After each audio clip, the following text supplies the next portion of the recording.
Voici à présent le résumé du livre Les 7 habitudes de ceux qui réalisent tout ce qu'ils entreprennent de Stephen Covey.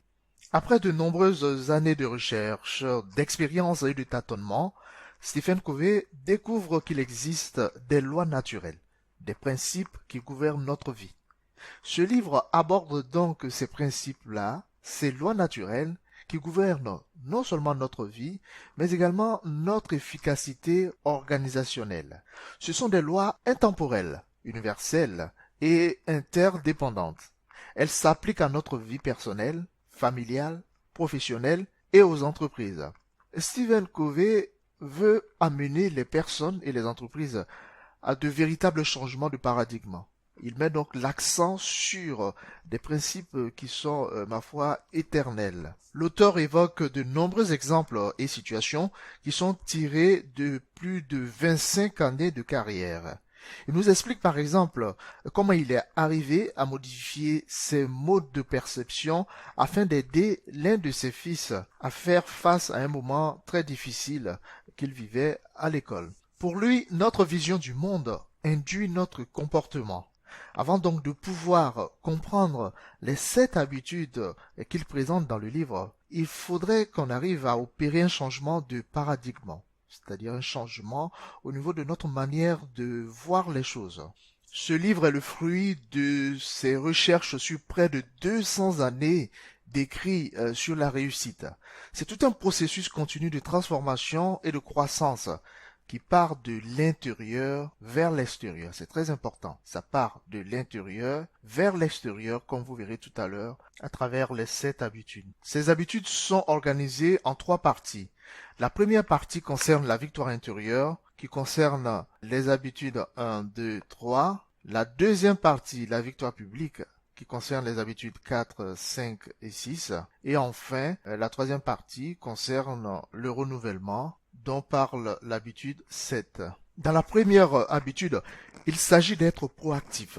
Cette habitude est basée sur les principes de perception individuelle, la conscience de soi. C'est grâce à elle que nous pouvons faire et défaire nos habitudes. Elle nous permet d'examiner le paradigme du moi. L'image que nous renvoie le paradigme de notre société actuelle montre à quel point nous sommes conditionnés et tributaires des circonstances. Pour Stephen Covey, donc, il faut être proactif plutôt qu'être réactif à l'environnement. La proactivité est la plus fondamentale des 7 habitudes. Elle signifie que nous sommes responsables de nos propres vies et que notre comportement découle de nos décisions et non de notre condition. Les personnes proactives portent en elles certaines valeurs qui les amènent à produire un travail de qualité, peu importe qu'il pleuve, qu'il neige ou que le soleil brille.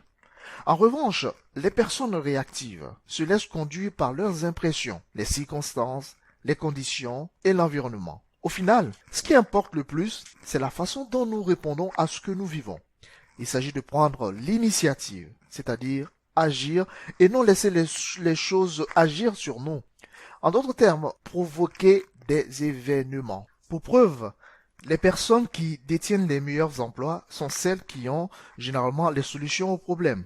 Donc, pour adopter les 7 habitudes, il faut prendre l'initiative, car chacune de ces habitudes dépend du développement de notre sens proactif. D'autres éléments importants, par exemple, c'est notre cercle des préoccupations et notre cercle d'influence. Notre degré de proactivité est déterminé par le choix entre ces 2 cercles, à savoir le cercle des préoccupations et le cercle d'influence. Les proactifs concentrent tous leurs efforts sur le cercle d'influence, celui des faits sur lesquels ils ont un certain contrôle, alors que les réactifs, eux, se concentrent sur le cercle des préoccupations, c'est-à-dire le cercle sur lequel ils n'ont aucun contrôle. Que donc le problème soit directement ou indirectement contrôlable ou même incontrôlable, nous tenons entre nos mains le début de la solution, c'est-à-dire changer nos habitudes, changer nos méthodes de persuasion, changer notre façon de voir les choses. Tout cela, ça se situe à l'intérieur de notre cercle d'influence. C'est ce qu'il faut donc chercher à maîtriser. Notre comportement est gouverné par des principes. Donc, en vivant en harmonie avec eux, on engendre des conséquences positives. À la fin de la présentation de cette première habitude, l'auteur propose une mise à l'épreuve de notre proactivité sur une période de 30 jours où nous n'aurons à travailler que sur notre cercle d'influence. Vous pouvez donc tenter de relever ce défi. Donc sur une trentaine de jours, vous essayez de mettre à l'épreuve votre proactivité. C'est là un premier outil que vous pouvez tirer de ce livre pour le mettre en pratique tout de suite. La deuxième habitude est basée sur les principes de leadership individuel. Il s'agit dès le départ de savoir où l'on va. On définit l'image, la représentation, le paradigme de la fin de notre vie comme l'élément essentiel, l'élément supérieur, le plus important. Ensuite, chaque jour de notre vie contribuera de façon significative à concrétiser la vision de cette fin de notre vie dans son ensemble. Il faut donc savoir dès le départ où l'on veut aller, en commençant avec la conclusion en tête. Cela permet de comprendre où l'on est pour pouvoir s'assurer que nos différents pas nous mènent dans la bonne direction. Il nous faut donc, par exemple, un plan de vie à 10 ans, à 5 ans, à 3 ans, à 6 mois, à 1 mois, tant sur le plan personnel que professionnel. Il est important de rester ouvert aux adaptations, aux corrections de trajectoire tout au long du parcours. Cette deuxième habitude part du principe que pour chaque création physique, il y a d'abord une création spirituelle, une conception, un plan. Nous avons la possibilité de modifier, de réécrire notre scénario pour qu'il soit plus constructif, mieux adapté à nos vraies valeurs et en harmonie avec des principes justes. En centrant notre vie sur de justes principes, nous créons de solides bases sur lesquelles se développeront les 4 supports de notre vie, à savoir l'assurance, l'autodétermination, la sagesse, la puissance. Les principes sont des vérités fortes, fondamentales, courantes, des dénominateurs communs à tous. Des siècles d'histoire les ont vus triompher. Ils sont donc immuables. L'énergie intérieure que nous procure une vie centrée sur de justes principes représente la force d'un être humain conscient de sa vie, éclairé et proactif. La troisième habitude concerne les principes de gestion individuelle. C'est en quelque sorte la concrétisation des habitudes 1 et 2. L'habitude numéro 1 nous dit « Vous êtes le programmeur ». L'habitude 2 dit « Écrivez le programme ». Quant à l'habitude 3, elle nous demande de faire tourner le programme, de le vivre. Il s'agit ici de la gestion de la vie et du temps. S'organiser et agir en fonction des principes. Cette habitude vise à déterminer des objectifs spécifiques, à court, moyen ou long terme, en conformité avec nos valeurs. Il nous faut organiser chaque journée en commençant par les activités ayant le plus de valeur. Les activités se classent ainsi selon 2 critères principaux, importance et urgence. L'urgence signifie maintenant, quant à l'important, il est lié au résultat. Vous découvrirez le tableau de la gestion de notre temps dans l'article qui est associé à cette vidéo ou au podcast, si vous écoutez en podcast. La question indispensable à se poser à ce niveau-là, c'est quelle activité puis-je entreprendre dans ma vie privée ou professionnelle qui, si je l'accomplis régulièrement, apporterait du changement positif dans mon existence. Habitude numéro 4. Penser gagnant-gagnant. Cette habitude est basée sur les principes de leadership interactif. Il s'agit de gagner ensemble en axant notre vie sur des principes justes. Nos rapports avec les autres doivent aboutir à un apprentissage réciproque de chaque caractère, permettre une influence mutuelle et des bénéfices communs. Maintenant, l'habitude numéro 5. Cette habitude est basée sur les principes de la communication. Elle nous demande de chercher d'abord à comprendre, puis à être compris. Pour bien communiquer, il faut d'abord savoir écouter. On a plutôt tendance à se concentrer sur ce qu'on a à dire en faisant fi de ce que pense l'autre, généralement en tout cas.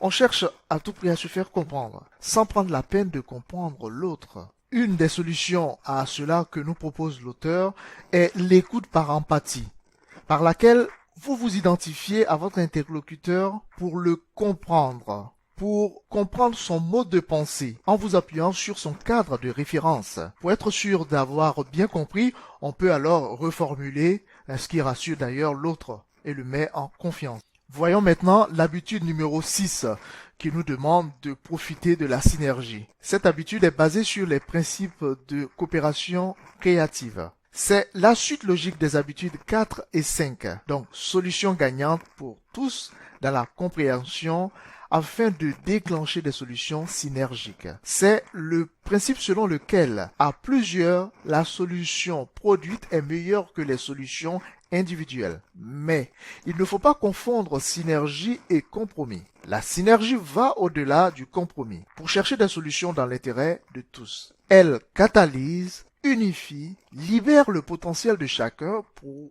créer de nouvelles possibilités. Enfin, l'habitude numéro 7 nous demande d'aiguiser nos facultés. Cette dernière habitude est basée sur les principes pour un renouvellement personnel équilibré. Elle englobe les 6 précédentes et les rend possibles. Elle nous propose de prendre le temps pour aiguiser nos facultés afin de continuer à progresser. Elle renouvelle ainsi les 4 aspects de notre personne, à savoir l'aspect physique, socio-émotionnel, spirituel et mental. Ces différents aspects doivent être cultivés de manière régulière, constante et équilibrée. En tout cas, c'est un véritable investissement sur nous-mêmes. Nous ne devons jamais cesser d'apprendre, d'investir et d'agir. Je terminerai le résumé du livre Les 7 habitudes de ceux qui réalisent tout ce qu'ils entreprennent en citant l'auteur. Peut-être qu'à force de récolter ce que nous n'avons pas nous-mêmes semé, nous avons perdu le besoin de semer. Fin de citation. En effet, pour donc donner mes impressions sur ce livre de Stephen Covey, certes, les principes présentés dans le livre sont simples à maîtriser, mais ce ne sont pas non plus des solutions miracles. Pour que ces 7 habitudes fonctionnent, il faut donc opérer des changements en profondeur dans son être, des changements de paradigme.